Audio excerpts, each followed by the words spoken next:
Hey guys, welcome you all to my YouTube channel, The Turning Point English Classes. This is Amit Kumar. Now I am going to learn you use of used to.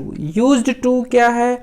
Used to एक modal verb है. यह क्या है? एक modal verb है और इसका use हम लोग कब करते हैं? पास्ट के हैबिट यानी आदत, हैबिट यानी आदत, आदत बताने के लिए हम लोग किसका यूज करते हैं?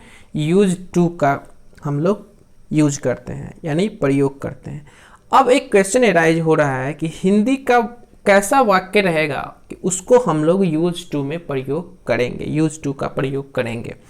देखते हैं हिंदी के लास्ट में, हिंदी क्रिया के लास्ट में, क्रिया यानी वर्ब के लास्ट में क्या लगा रहा है या फिर सेंटेंस के लास्ट में करता था, करती थी, करते थे या किए करते थे या किए करते थी या किए करते थे, ये सब लगा रहे, उसमें हम लोग किसका यूज करेंगे? हम लोग यूज्ड टू का हम लोग प्रयोग करेंगे।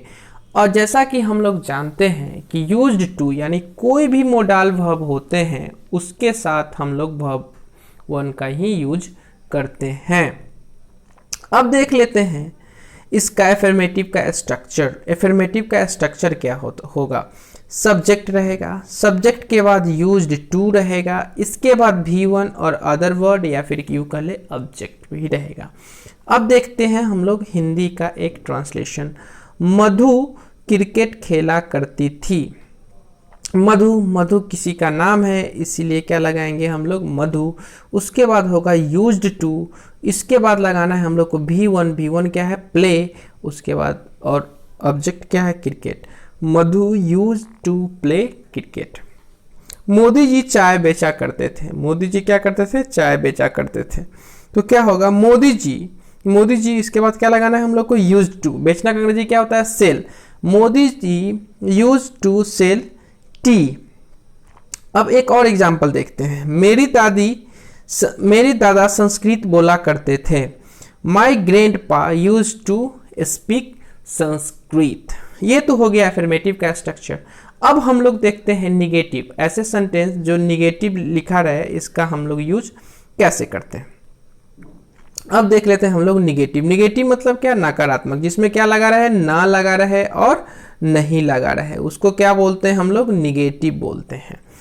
अब देख लेते हैं निगेटिव का स्ट्रक्चर क्या रहेगा। निगेटिव रहेगा तो उसका स्ट्रक्चर रहेगा, सब्जेक्ट रहेगा, उसके बाद यूज्ड नॉट, उसके बाद V1 और ऑब्जेक्ट, या फिर ऐसे भी इसको हम लोग बना सकते हैं, सब्जेक्ट रहेगा, इसके बाद डिड नॉट यूज टू, उसके बाद V1, उसके बाद ऑब्जेक्ट। या फिर इस सेंटेंस को हम लोग ऐसे भी लिख सकते हैं, सब्जेक्ट या डिडंट यूज टू, उसके बाद V1 और ऑब्जेक्ट। यानी इसको हम लोग तीन प्रकार से निगेटिव को हम लोग बना सकते हैं।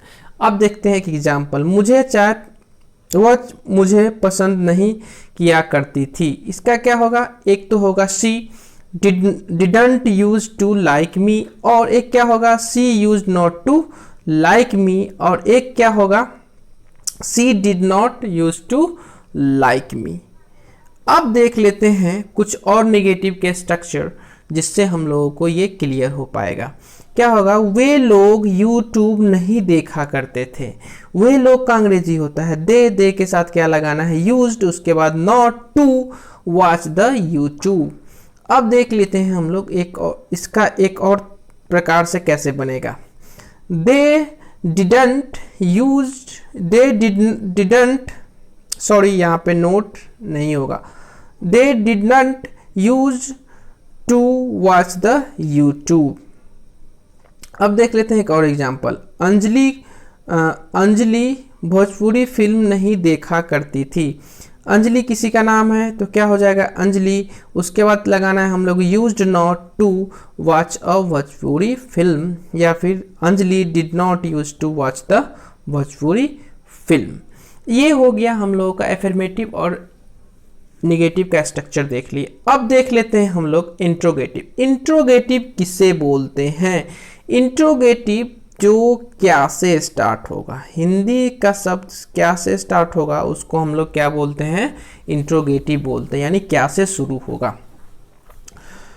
अब देखते हैं हम लोग इसका भी, ये जो इंट्रोगेटिव है इसको भी हम लोग दो तरीके से बनाएंगे। पहला क्या होगा, यूज्ड होगा, उसके बाद सब्जेक्ट रहेगा, उसके बाद टू रहेगा, उसके बाद V1 और ऑब्जेक्ट या फिर कह ले अदर वर्ड्स।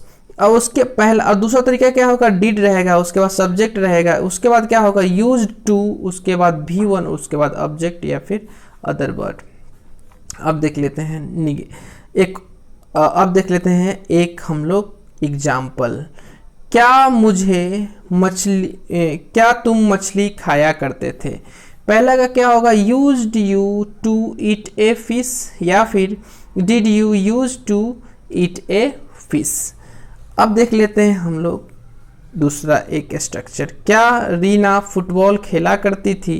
क्या होगा, did Reena use to play football या फिर used Reena to play football. Thank you for watching my